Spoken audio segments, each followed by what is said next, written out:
Yes, sir. What's the deal, everybody? It's your boy, I'm Mac, welcoming you to the Leisure Time Podcast Sports Talk, where we discuss some of the hottest sports topics going on in the world.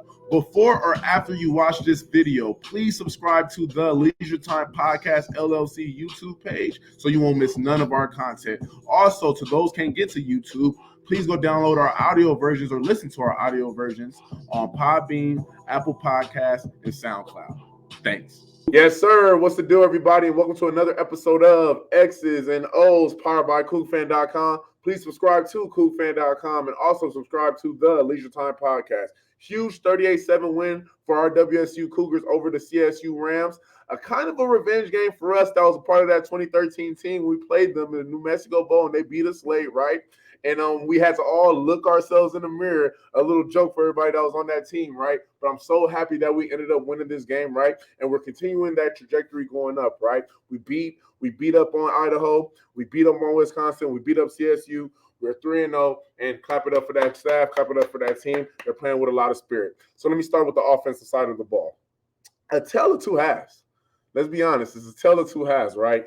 First half, we got whatever we wanted. We're moving the ball. We're running the ball. Nakia's going ham. We throw Ali a couple touchdowns. Strib, the outside receiver, finally comes to life, and he gets a couple touchdowns, right?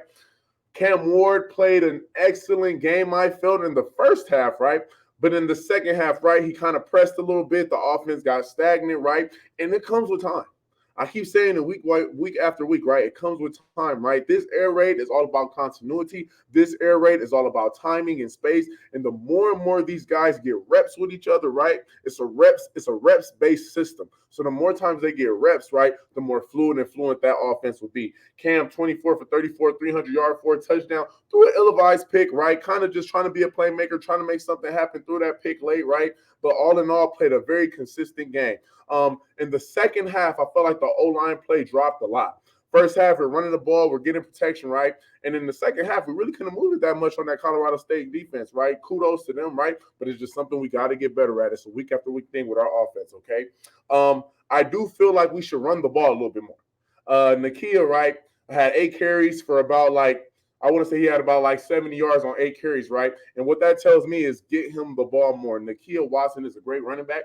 I feel like he's a tailback that should get about 15 to 20 carries a game. I love Jenkins. I love the Spokane Story kid over there that's from Spokane getting a touchdown late. I love both those kids, right? But feed Nakia, right? I think that Kia is kind of what sparks this offense. So I would love to see him getting 15 to 20 carries a game. Our red zone offense, right? Especially in that second half, it just dwindled down, right? The first half, every time we got into the red zone, we kind of scored, right?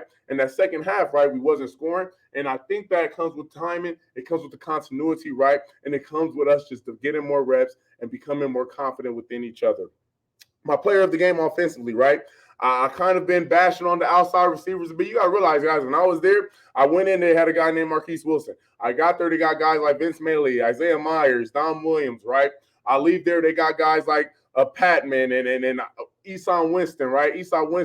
So we have a rich tradition of outside receivers, right? So I'm happy that a guy like DeJon Stribling got some love, right? 4 catches actually for 70 yards, 2 touchdowns, right? Mossed the guy on his first touchdown, right? And that's what I want to see from our outside guys, right? I love our slide guys making pair, the Reynards of the world, right? Shout out to Robert Furrow making his debut with the Cougs, right? My little bro from El Camino College. Got to give him a shout out, right? But having that outside presence to kind of open up things for our offense, we saw that what it could do in the first half of this game. So I want to shout out Strib for a huge game, and he for sure got my player of the game. Defensively, right? You know I got to talk about defense, right? We played lights out again. Only allowed 200 yards passing and under 100 yards rushing. My guys, my people, everybody listening right now, that is a formula for success, right? You want to always limit the passing yards, limit the rushing yards, get off the field on third downs. And our defense is continuing to do a good job at that throughout this season. Force 2 turnovers, right? Takeaways equal victory. That's universal within the youth level, high school level, junior college level, pros level. Takeaways equal victory. And all I see is our guys continue to create takeaways, to continue to create these turnovers, right? And all this is doing is just making us better and helping our offensive out, all right? I really believe that all position groups play well. I really do. But them linebackers were flying around all game. I want to give a shout out to Francisco Mayogoa, right? I probably said that all wrong, right? But the kid was flying around, had 8 tackles, 1.5 sacks, 1.5 TFLs, and fortified that Mike linebacker spot. I really like how he plays. But the player of the game, and the player that week after week I see just getting better and better and better, and that is Diane Henley, right? Henley, man, I don't know what it is about it, but the kid has a lot of tools, right? He can rush the passer, he can cover, get picked, he can stop the run, right? But this game, he kind of showed it all, right? He has 13 total tackles, 3 sacks. He had a hat trick. Yes, he had 3 sacks, 3 TFLs, man, 2 forced fumbles, and, man, I'm just loving the way how he plays. He came in with the attitude to galvanize the troops and be that playmaker, and he's showing that every day. All I see is one flashing on my screen. Every cool game this season, I see one flashing around, making plays. So Diane Henley, you for sure gets my player of the game. DBs.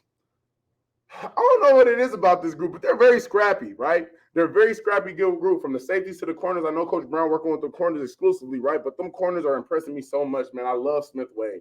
I know last week he got my player of the game. This week he didn't get it, but I'm just loving how he's playing the game. And they had them receivers on shutdown the whole game, right? So our secondary is playing well. D-line, constant pressure on that quarterback. I feel bad. That quarterback was getting hit from left to right, side to side. Oh, my God. It sounded like a song or something how he was getting hit, right? He was getting hit. The D-line was getting pressure. Linebackers was getting pressure. DBs was covering. That's how you play a united defense, guys. That's how you play as one, right, guys? And I really feel like this defense embodies the spirit of our coach and embodies the spirit of our school, right? We're going to play hard. We're going to play fast. We're not going to quit, right? And that's what Cougs do. And overall, guys, I just feel like this team is really trending upwards, right? Anytime you can have your offense still score over 30 points, right, and they're not even playing their best game, that's a plus. Anytime your defense can hold a team to 7 points for a whole game in college, 60 minutes, that's a plus, guys. So we have so many positives to build off of. And as the competition ups within this Pac-12 play, I expect our demeanor, our confidence, our play calling, our playmaking to go up as well. We have the talent. We truly have the talent to win the Pac-12. So here's a couple plays offensively, a couple plays defensively I'm going to break down. Let's start that up. Let's go. All right, guys. So the first offensive play I want to break down is that first touchdown pass to Donovan Ali. All right. So as you can see, right, the power of the tight end. Yes, on most of our touchdown drives, go look at the film. I want to say out of 3 of our 4 or 5 out of our 6 touchdowns we had, guys, the tight end was in the game. The tight end was in the game. So I'm telling you, I'm not trying to sound repetitive, right? But when you watch the film, when you watch the game, right, you're seeing the impact of the tight end within this cool, great offense. All right. So the first thing that we do, right, offensive, obviously you see the defensive front. Colorado State was a 40 front defense that stayed in the 40 front, meaning they had 4 D linemen most of the game, right? Their flex, they will linebacker out in the apex position between this tackle and this H receiver. Apex meaning that he's in between the tackle and the receiver, being able to read the tackle for the run. And if you get a pass, being able to get to his drop and his pass coverage, all right? The nickel or was displaced over here between the X receiver right here. We had a corner right here and kind of like not a bail technique, right, but around 5 yards. This corner in a hang technique because the tight end right here and the 2 safeties playing deep. This free safety was more on the left hash. This play happened on the right hash of the field. That's why I kind of got it displaced over there, all right? So what we do is the very first thing we do is we fake the ball. We fake the run, right? Lineman shoots out. We fake the ball, right? Man-on-man coverage, right? Even our tight end, right? Our tight end stays the block, okay? And so what we do is we fake the run and we also fake the screen, right? So right now our number 8 receiver does a bubble route, right? What that does is force this linebacker out and this nickel up, right? Our X receiver right here fakes a block and goes on the wheel route. Before I draw the wheel route, the Z receiver goes and runs an inside slant route, right? And this corner, since he's in man coverage, follows him. So as my X receiver fakes this block, who was Donovan Ali, right? He slips it as Cam Ward pump fakes, right? So Cam pump fakes it, right? He pump fakes the ball. Once he pump fakes to our H receiver, this nickel bites, which allows Ali to be scot-free right here for the wheel route end zone, okay? So that's how we got our first touchdown pass, all right, guys? We faked the RPO, right? We have our tight end in. We got some positive yards, so we faked the RPO to the running back. The defense bites down. As Cam pump fakes to this H screen, right? This nickel bites up. Ali literally runs the wheel. And guys, I'm telling you, my baby son, 2 years old, would have caught this pass, man. So wide open, great play design, right? And I just love the fact that the power of the tight end, the power of the run game is helping our offense get big plays in the passing game, all right? Let me break down another play. Let's get it. All right, now it's time for our second offensive play. So I want to go to Stribling's first touchdown, right? Because it shows again the power of our RPO, the power of the tight end, and how we're using our run game to open up our pass game, right? So what we do right here, guys, we fake a trap block, right? So we've been being successful, right? A trap is basically, guys, that you have a lineman on one side blocking down, you have a lineman from the other side trying to pull, take out either usually a tackle or a DN, right? And with the power of this tight end or this wing right here in this position, right, he basically follows that guard within the hole, creating kind of like a counter look, but it's not a counter look because you're not pulling the tackle too, right?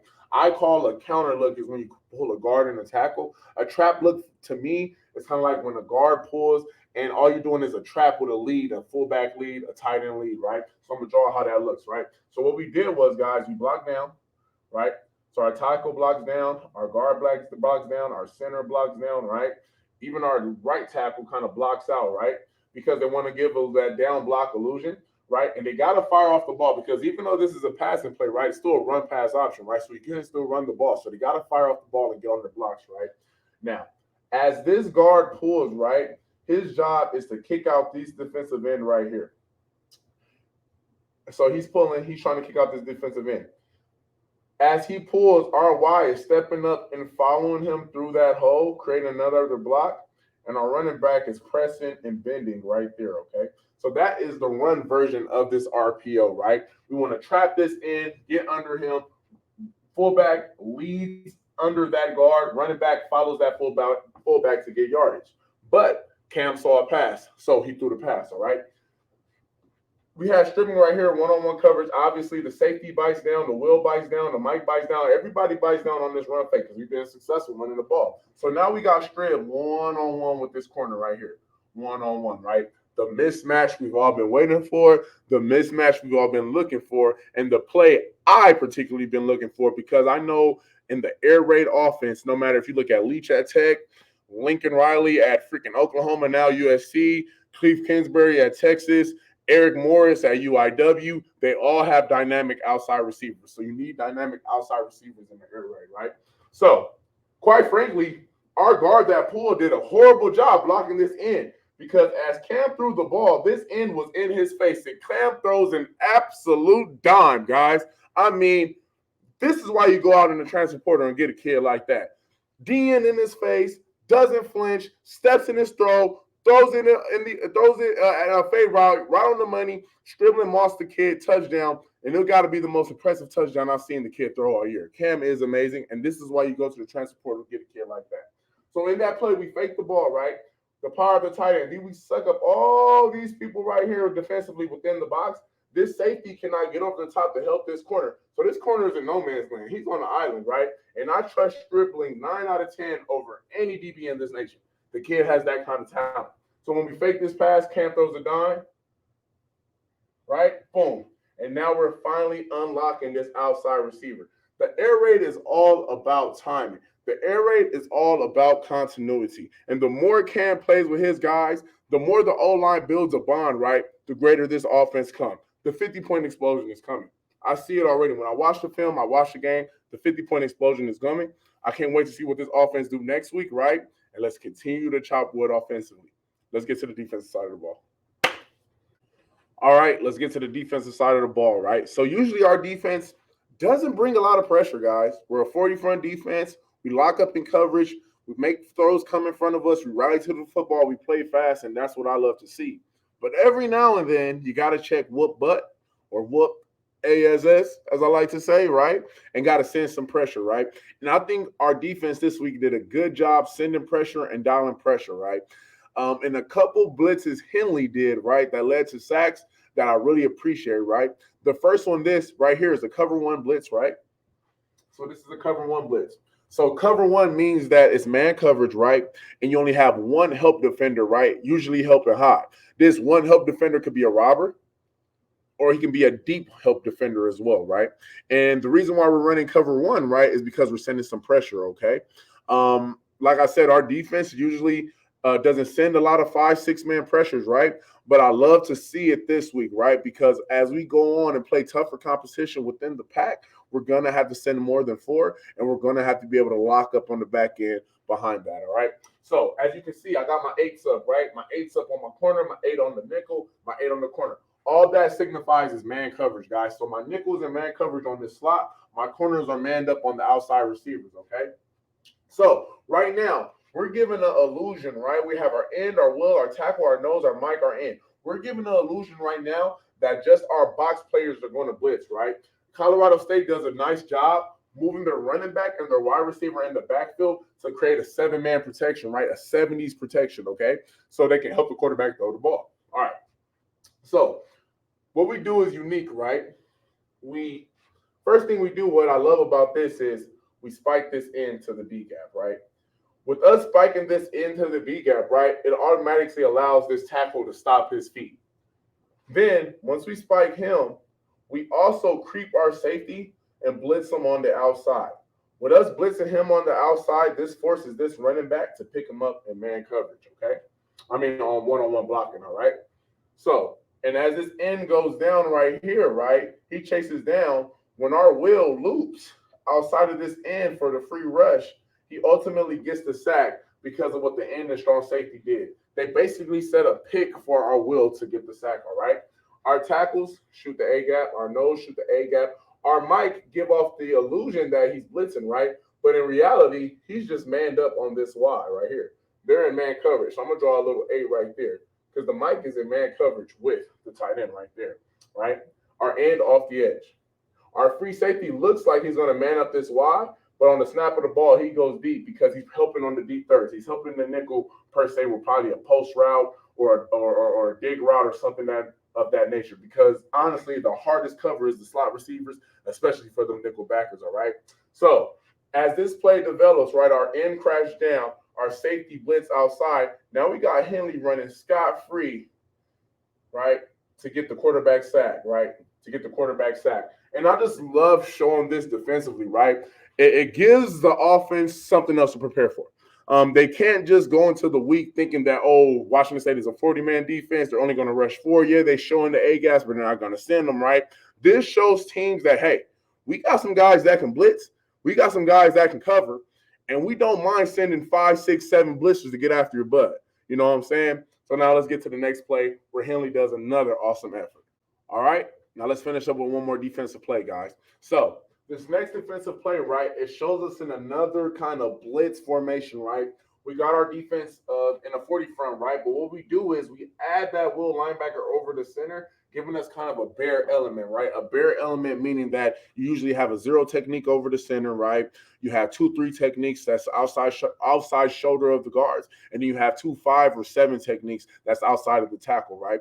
And usually in the bear defense, you have a nose right here over the center. But in this defense, in the 3rd and long situation, we put our will over here over the center to create a mismatch, right? Have one of our best athletes defensively go up against one of the weaker athletes offensively, which is usually the center, right? So we create a one-on-one matchup for Henley right here, right? And this is how we create our one-on-one matchup, right? Obviously, to the single receiver right side, we just man up that corner, right? Do what you have to do, man coverage for about 4 to 5 seconds, right? Over here now, we're going man coverage, but it's more of a match man coverage, right? So what meaning match meaning this. If somebody goes in, somebody's responsible for somebody that goes in. Somebody goes out, somebody's responsible for somebody goes out. Somebody goes deep, somebody's responsible for going deep, right? So it's 3-on-3 coverage, right? But it's more so like still zonish, right? And this is what happens throughout the play, okay? So we're man coverage right here, right? This X receiver ends up doing a slant, right? We have our nickel take him away, right? So now when this H do a slant, we get our safety on him.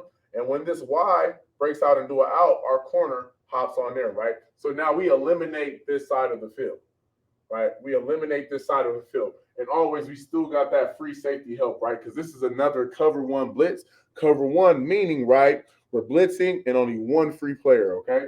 So this free safety is helping out over here. Our Mike linebacker is critical in this play as well, right? Because he steps up and gives this running back an illusion that he's coming, right? So now the running back has to keep his eyes, right? Has to keep his eyes, right? Has to keep his eyes, right, on the Mike linebacker, okay?